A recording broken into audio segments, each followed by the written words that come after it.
সরকার আজ 10 লক্ষ মানুষ এসেছেন বলছেন বিজেপি, এবং আমার যে ভিজুয়ালস আমি দেখতে পাচ্ছি ব্রিগেডে যতটা দেখা যাচ্ছে মানুষে ভিড়, কোথাও ফাঁকা জায়গা নেই। এই ভিজুয়ালসগুলো আপনিও দেখতে পাচ্ছেন। এর বাইরেও আরো লোক রয়েছে, অনেকে আসতে দেওয়া হয়নি, সেই সব অভিযোগ উঠেছে।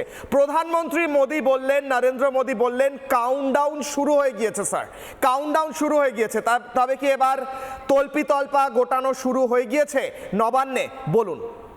দেখুন, মঞ্চ থেকে প্রথমে বলি, মঞ্চ থেকে যিনি বলেছেন, আপনি বলছেন প্রধানমন্ত্রী, আমি বলবো বিজেপির একটা ব্র্যান্ড অ্যাম্বাসেডর বলেছে। কারণ আজকে বিজেপির ব্র্যান্ড অ্যাম্বাসেডর আমি কেন বলছি, তার কারণ হচ্ছে চুন চুনকে বদলা লেঙ্গে, এটা কিন্তু প্রধানমন্ত্রীর বক্তব্য হতে পারে না। প্রধানমন্ত্রী সে কিন্তু সর্বত্র সব পার্টিরই প্রধানমন্ত্রী। আচ্ছা, উনি বলেনি। হ্যাঁ, এইটা কিন্তু বিরাট একটা অন্যায়। উনি বিজেপির মঞ্চ থেকে, আমি উত্তরটা নেব, বিজেপির মঞ্চ থেকে এই কথাটা বলেছেন, সরকারি মঞ্চ থেকে বলেননি। এটা কিন্তু তাই জন্য বললাম যে বিজেপির মুখ্যমন্ত্রী মমতা বন্দ্যোপাধ্যায়, তখন আমি আর ওনাকে প্রধানমন্ত্রী কি করে আখ্যা দেব? আর এই যে যখন নবান্ন থেকে রাজনৈতিক ঘোষণা করেন, আমি একটা প্রশ্ন করতে চাই, মুখ্যমন্ত্রী মমতা বন্দ্যোপাধ্যায় নবান্ন থেকে রাজনৈতিক ঘোষণা করেন, খুব দৃষ্টিকটু লাগে। প্রধানমন্ত্রী কিন্তু বিজেপি সভা থেকে বলেছেন। কে আদি উত্তর দেবেন? আপনি শেষ করে নিন, আপনি শেষ করে নিন। প্রধানমন্ত্রী চেয়ারে উনি বসে আছেন, আর উনি এসে একটা উস্কানিমূলক মন্তব্য দিয়ে এই ইলেকশনের সূচনা করলো, এইটা খুব দুর্ভাগ্যজনক।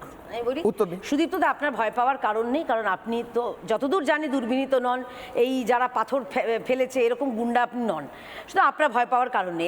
এবার একটা উত্তর দিন তো, এই যে এসআইআর এর যে এই একটা নাট্যমঞ্চ ছিল 4 দিন ধরে, সেখানে রাজ্যের মুখ্যমন্ত্রী যখন বলছেন 1 সেকেন্ড লাগবে না আপনাদের শেষ করে দিতে, ওইটা কিরকম মন্তব্য?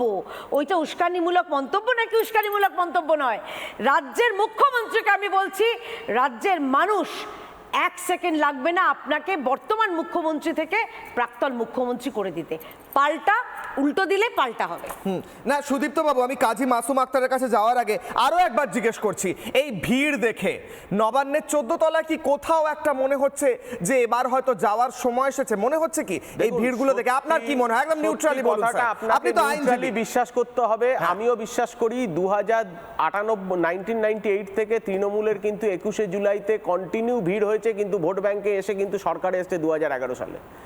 সিপিএম 2011 সালে ব্রিগেড করলো, প্রচুর মাত্রায় ভিড় এলো, কিন্তু তারপর সে চলে গেল। এরম বহু ইনসিডেন্ট ঘটেছে। ভিড় সবসময় ভোট ব্যাংকে রূপান্তরিত হয়, এরম কোনো উদাহরণ নেই।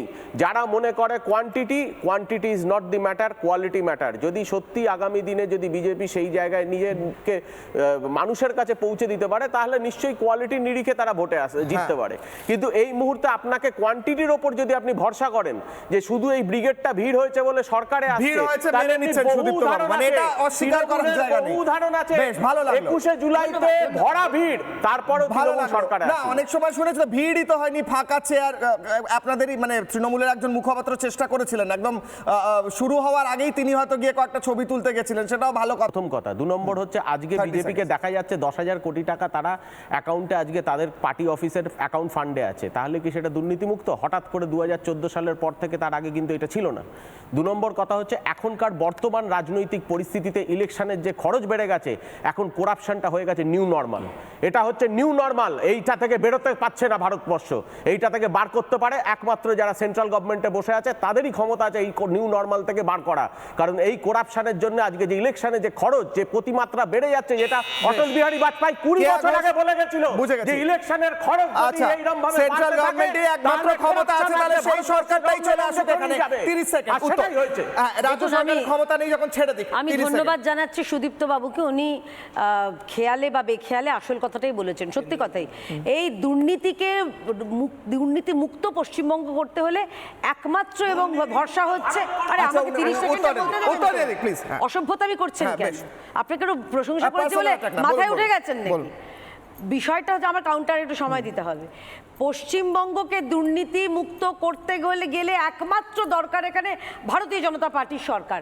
উনি প্রশ্ন করলেন দুর্নীতির কথা, আমি পাল্টা প্রশ্ন করছি, আপনি দেখান যে উত্তরপ্রদেশ বলুন, মধ্যপ্রদেশ বলুন, গুজরাট বলুন, রাজস্থান বলুন, এই হালে উড়িষ্যা বলুন, সব জায়গায় দুর্নীতি গেছে শিল্প এসেছে, আর পশ্চিমবঙ্গে কি হচ্ছে, শিল্প গেছে, দুর্নীতি এসছে। এবং শেষ একটা কথা বলতে হবে কিশলয়, দেখুন মমতা বন্দ্যোপাধ্যায় কতটা ভয় পেয়েছেন, উনি 1 সেকেন্ডে এই রাজ্যের হিন্দু সনাতনীদের শেষ করার হুমকি দিচ্ছেন। ঠিক, এবং প্রধানমন্ত্রী সেই কথা উল্লেখ রাজ্যের করেছেন। মুখ্যমন্ত্রী, সময় কম, ম্যাম। রাজ্যের কাজী মাসুদ আক্তার 30 সেকেন্ড। সময় কম। বিজেপি নেতাদের কাজী মাসুদ আক্তার 30 সেকেন্ড। বিজেপি কাজী মাসুদ আক্তার 30 সেকেন্ড। সম্পত্তি জানেন? বলুন বলুন, আপনি শুরু করুন। কাজী মাসুদ আক্তার। সম্পত্তি জানেন? সময় কম আছে, বলুন বলুন। বিজেপি নেতাদের নানা ধরনের কন্টেন্ট দেখার জন্য লাইক করুন, শেয়ার করুন আমাদের ফেসবুক পেজ, সাবস্ক্রাইব করুন আমাদের ইউটিউব চ্যানেল। পাশাপাশি অন্যান্য ব্রেকিং নিউজের জন্য অবশ্যই চোখ রাখুন রিপাবলিক বাংলায়।